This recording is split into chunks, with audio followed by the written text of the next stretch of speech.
Legend of Zelda: The Adventure of Link was released on January 14, 1987 in Japan for the Famicom Disk System, on September 26, 1988 in Europe, and on December 1, 1988 in the USA for the Nintendo Entertainment System. It is widely considered a bad Zelda title due to its side-scrolling gameplay and its high difficulty. In an interview with Tasashi Sugiyama, one of the game's directors, he explains not only why the game is so difficult, but also sheds light into why this entry is so different from all the other Zelda titles. Development started with Mr. Miyamoto saying he wanted to make a side-scrolling action game that made use of up and down movements for attacks and defense.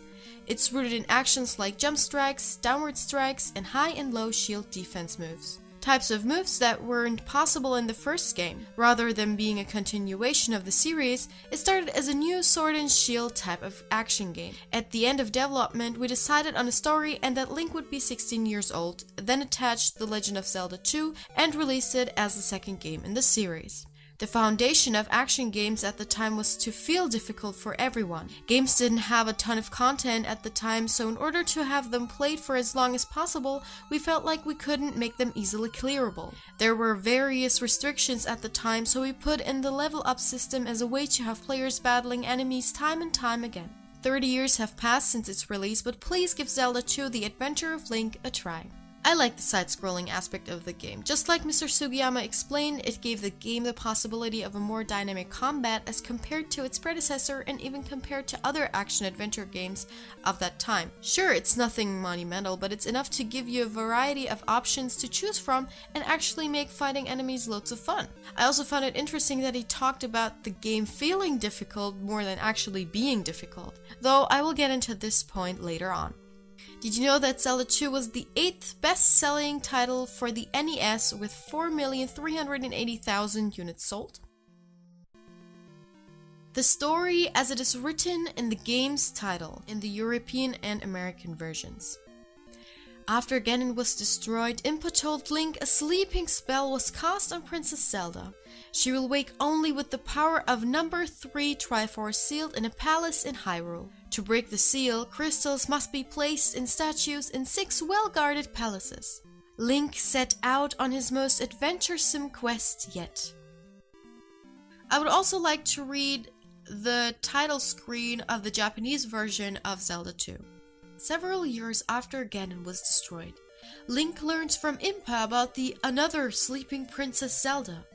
He's told she can only awaken with the number 3 Triforce sealed in the Great Sanctuary at Dis Valley.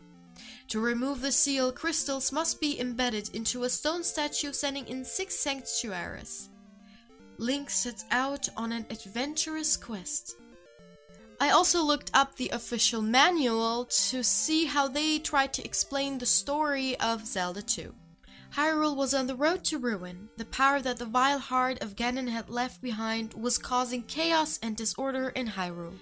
What's more, even after the fall of Ganon, some of his underlings remained, waiting for Ganon's return. The key to Ganon's return was the blood of Link, the valiant lad who overthrew the King of Evil. Ganon would be revived by sacrificing Link and sprinkling his blood on the ashes of Ganon. Meanwhile, Link remained in the little kingdom of Hyrule and lent his hand to its restoration. But circumstances did not look very good. One day, a strange mark exactly like the crest of the kingdom appeared on the back of Link's hand as he approached his 16th birthday. The worried Link went to Impa, Princess Zelda's nursemaid, who was shocked and frightened when she saw the birthmark. When she regained her composure, she took Link to the North Palace.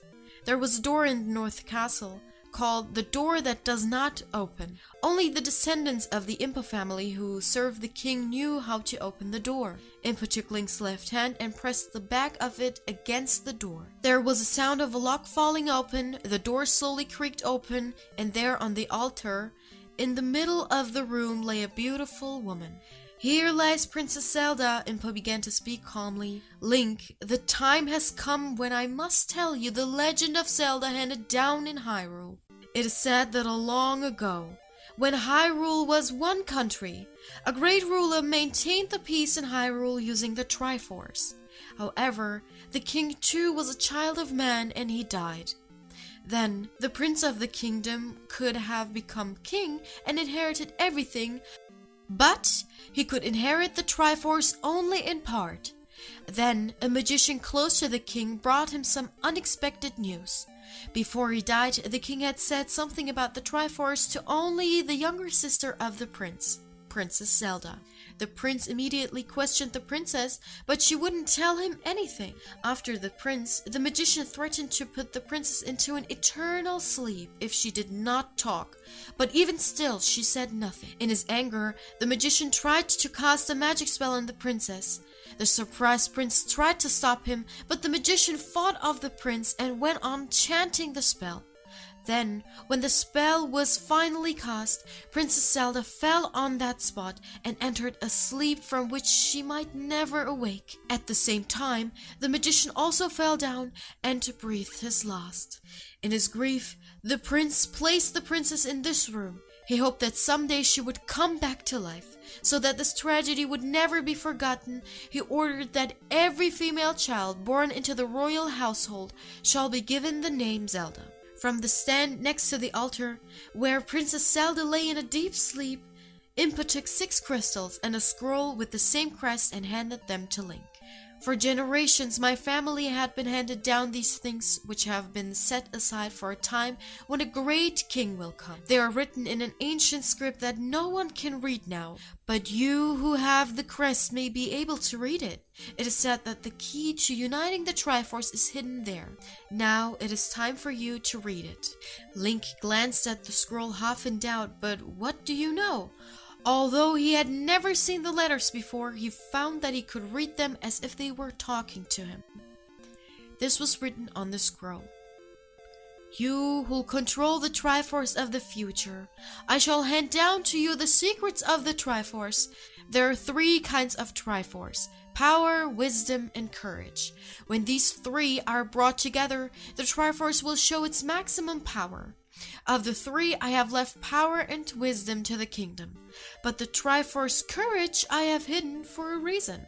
Not everybody can use the Triforce. It requires a strong character with no evil thoughts, but an inborn special quality is also necessary. Unfortunately, I have not found such a person during my lifetime. Therefore, I have decided to cast a spell on all of Hyrule. A crest will appear on a young man with that character who has been brought up correctly, has gained many kinds of experience, and reached a certain age. But what will happen if someone else uses the Triforce before then? If it misused, it will produce many evils. The Triforce of Courage is hidden in the Great Palace in the Valley of Death, on the largest island in Hyrule. However, to enter there, you must first fight the Guardians and undo the Binding Force. When you have defeated the Guardians, which I made to prevent enemies from invading the 6 palaces in Hyrule, set a crystal in the forehead of the statue you find. When you have set crystals in all of the statues in the 6 palaces, the Binding Force placed on the Valley of Death will be removed, and you will be able to enter the Great Palace. There, you must fight the last Guardian, and you can obtain the Triforce only by defeating that Guardian. There's nothing to fear. You are the one to get the Triforce. You are the beacon of hope for Hyrule. Impa implored Link, who raised his head slowly after reading the scroll. The magic spell cast upon Princess Zelda will sure be broken if the Triforce is used. Please, Link, unite the Triforce and save the princess, and bring back peace to Hyrule. Link nodded silently in approval and left the room after taking a long glance at the altar. Then, with a magical sword in his left hand and a magical shield in his right, he set off along on his long travels. At the time, Ganon's underlings were calling up new allies from the underworld and were beginning to work devilishly towards the revival of Ganon. Even though adding this game to the Zelda series was an afterthought, the team still made an effort to make a somewhat interesting story that built upon what happened in the first installment and adds a lot of backstory to the characters and the world of Hyrule in general. The Triforce of Courage and the Triforce Mark are introduced in this Zelda game, concepts which are present in other titles to this day.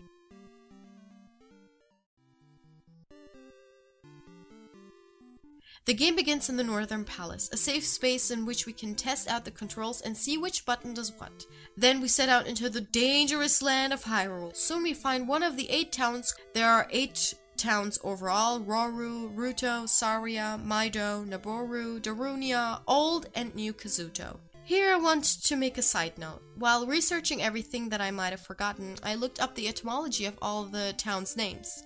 Etymology is, the meaning of a word, where it comes from, etc. While I couldn't find anything official, according to the Legend of Zelda encyclopedia cited on Zelda Wiki, Kazuto is a sage that appears in a story that hasn't been told yet. Towns were introduced in Zelda 2, which would have happened eventually, as towns are necessary to build a somewhat realistic world. The towns are a safe haven after fighting through the treacherous world. In Hyrule, we can talk to people inside and outside for information, learn new spells, get healed. Though in other towns, we also get our magic restored and go on quests for townspeople. As a reward, we learn magic abilities. In some towns, there are also mighty knights that can teach us sword techniques. Did you know that in Zelda 2, Link talks? In Saria Town, in one of the houses, we find a mirror under the table. Upon our discovery, a text box with the following message appears: I found a mirror under the table. Also, in Old Kazuto, he says, looks like I can get in the fireplace. There are 8 spells Link can learn. Shield, which increases his defense. Jump, which makes him jump higher. Life, which restores his life. Fire, which gives Link the ability to shoot fireballs with his sword. Reflect is good against mages and witches because it reflects their attacks back at them and protects Link from fireballs and the such which he normally couldn't defend himself against. Spell unlocks the secret in Kazuto and can also turn almost every enemy into bots. There are some strong enemies that this spell doesn't affect. Thunder eliminates almost every enemy on the screen and is used against the penultimate boss, Thunderbird. Most of the spells are necessary throughout the whole game, excluding Shield, Life, and Fire. The game is playable without the use of those spells, though they make it much easier to get through the monster-filled areas and palaces. It should also be mentioned that the concept of Link using magic, a magic meter, and spells were introduced in this game. Did you know that in the Japanese version the Reflect spell is called Reflex for some reason? Even guides show it as Reflex. Why this is, I don't know. Link learns 2 sword techniques from mighty knights on his journey through Hyrule: downward thrust and upward thrust.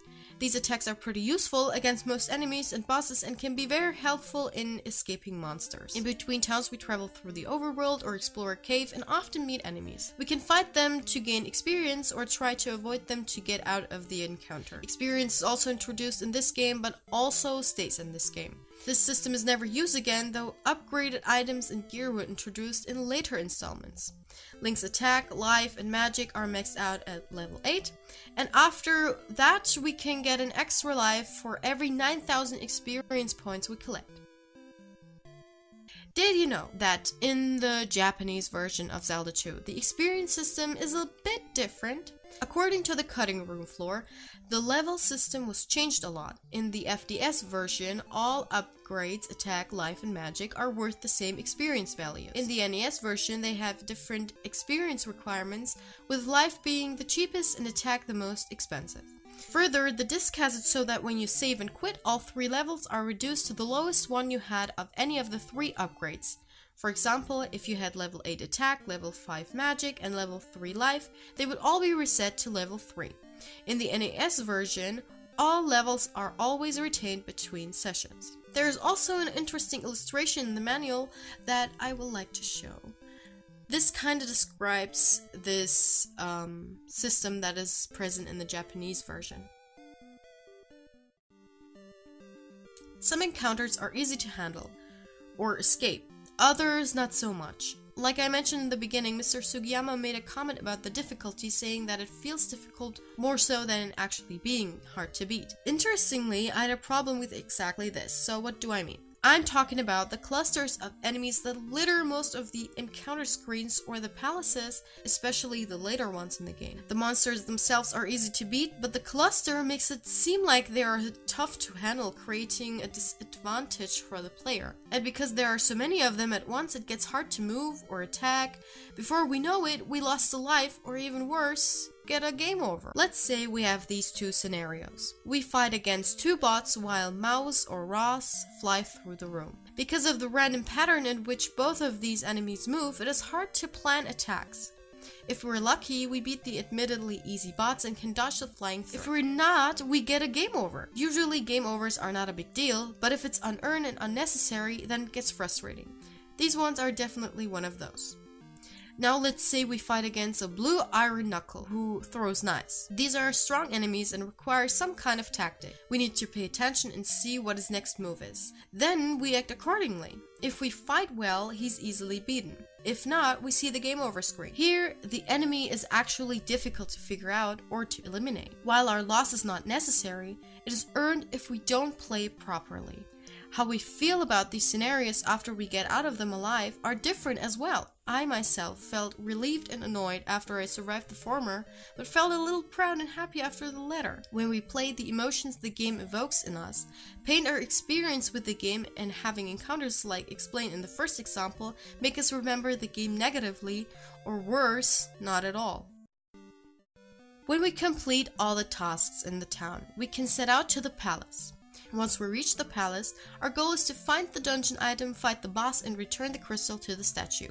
Dungeon items aren't only used inside of the palace, but it serves a purpose outside as well. The candle lights up caves, the handy gloves are useful to break blocks with the sword, the hammer gets rid of boulders and forests on the overworld, the raft we use to get over to dangerous Hyrule, the boots are made for walking on water, the flute gets rid of the river devil, as the townspeople call it, and also unlock the hidden palace. The magic key opens all the doors in dungeons, and the cross makes invisible enemies visible. Most temples aren't very complex, and most of the time pretty straightforward. There's little to no chance to get lost, and finding the dungeon item or the boss doesn't take a lot of time.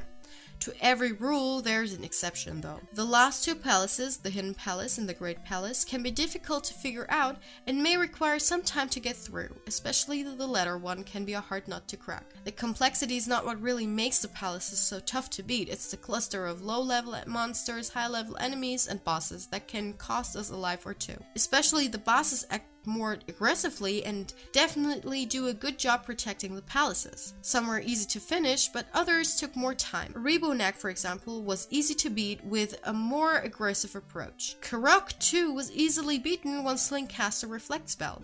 Barba proved to be a little difficult to beat, but with a little trick, it's the easiest boss of all of them. I always stood very close to the dragon, so it didn't shoot any fire. Because I was so close to Barba, I effortlessly hit it while it was going down in the lava. To clarify, this doesn't mean the fights were bad. I personally enjoyed fighting against Germafencer. Sorry if I pronounce this wrong. He was the most unique one out of them all. The tactic to beat them was pretty similar to other bosses, Jump and Stab for example, but what made him special was that his heads would attack us after we detached them from his body. So there was more to pay attention to. The last two fights were also memorable, but I will talk about them in a bit. After we beat the boss of the palace, we not only get lots of experience, but also a key to the room where we find the statue. When Link puts the crystal back in its proper place, we get as much experience as is needed to reach the next level. We leave the dungeon and cannot enter anymore. We have to move on to the next town and then to the next palace until we return all of the crystals. When this is done, the barrier around the Great Palace will lift. Now we can head off to the Great Palace, which is probably one of the most confusing dungeons I've ever played. This is the only palace where I didn't know what to do. There were no clues, which makes sense as this palace is even unknown to the prince, so how should normal townspeople know anything about it? There's a passage that leads you to a new part of the palace through a fake floor that Link needs to fall through. Sure, people told me there were fake walls, but a fake floor? It took me 3 hours of exploring the palace until I gave up and looked up how to get to the boss. Okay, give me a break, okay? 3 hours. That's nerve-wracking. Thunderbird is the penultimate boss. At first we can't attack him. Good that we learned the thunder spell though, because that uncovers its true face and we can deal damage with our sword. Sounds easier than it's done. Actually hitting the bird while dodging the bullets is challenging, but loads of fun. For Thunderbird I even used a little trick too. I stood directly under him where his fireballs wouldn't hit me for some reason. Halfway through it started moving around the screen and I had to dodge his attacks. You can try this yourself if you get around playing Zelda 2. We beat the Thunderbird, but it's not over yet. The old man who guards the Triforce of Courage wants to see if our intentions are pure. We need to fight our own shadow as our ultimate challenge. Dark Link is something else. He moves very fast and suddenly, sometimes it's hard to catch up with him and attack him first. Before we know it, he already made his move.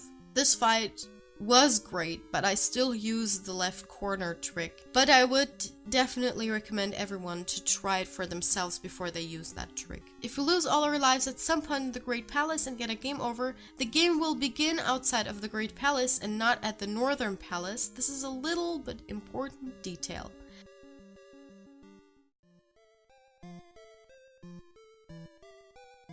Now that we have proven we are worthy of holding the last piece of the Triforce, we return to the Northern Palace to Princess Zelda. To me, this went way too fast. I would have loved to make my way back to the Northern Palace to reflect upon the journey Link made and what we went through, though I also get that players would see this as unnecessary. We wake her up with the power of the United Triforce, she thanks us, curtains fall, probably adding Zelda and Link kiss. Roll the credits, we played through Zelda 2.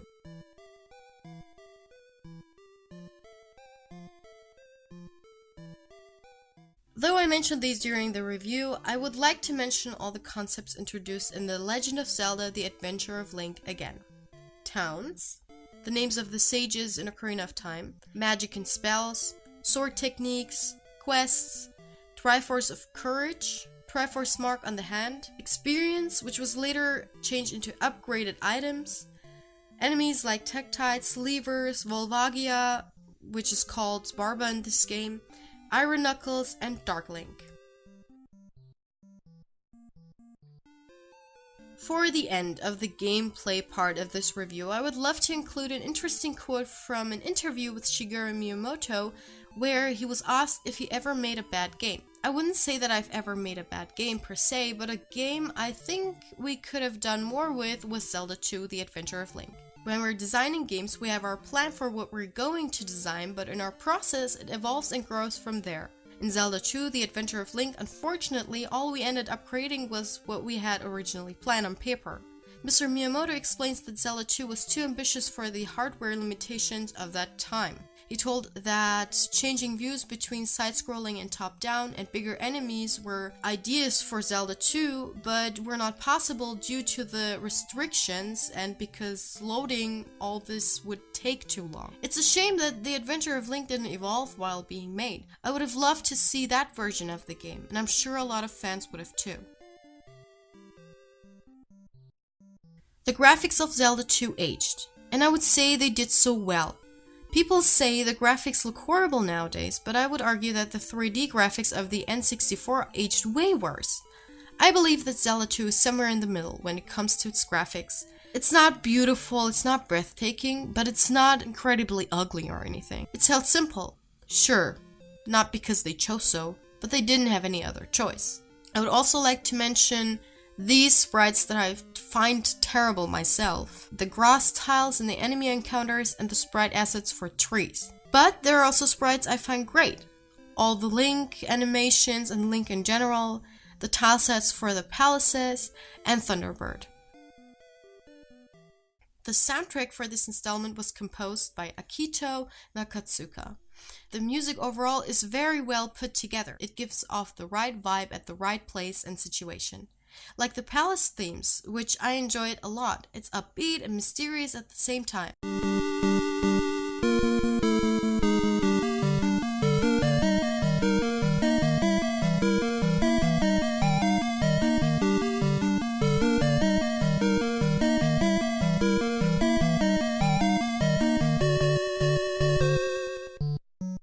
Or the battle theme, which gets you ready to fight.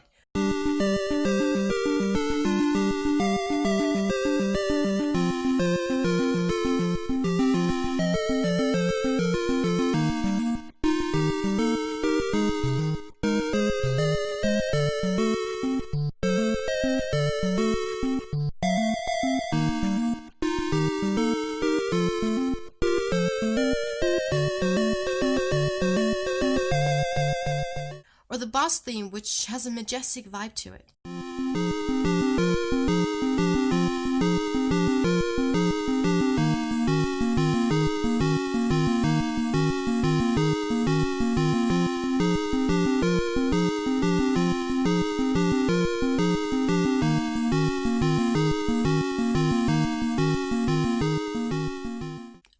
track I really like was the ending tune when we finally awoke Zelda. It sounded hopeful and kind of romantic in a way.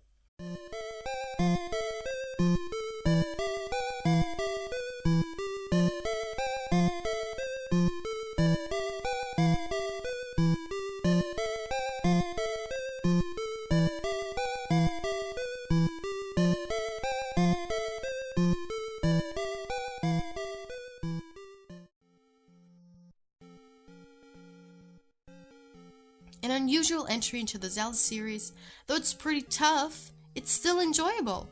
With some flaws here and there, it's a product of a time where game developers wanted to make big games but struggled with hardware limitations and introducing the world to a new kind of media. I would say Zelda 2, like many games of the NES era, are the best they could have been back then, just like Mr. Sugiyama suggested at the beginning. I'll give the same advice to everyone. Give it a try. It's a good game. Thank you for watching, and please check out the sources in the description. I hope you enjoyed this review.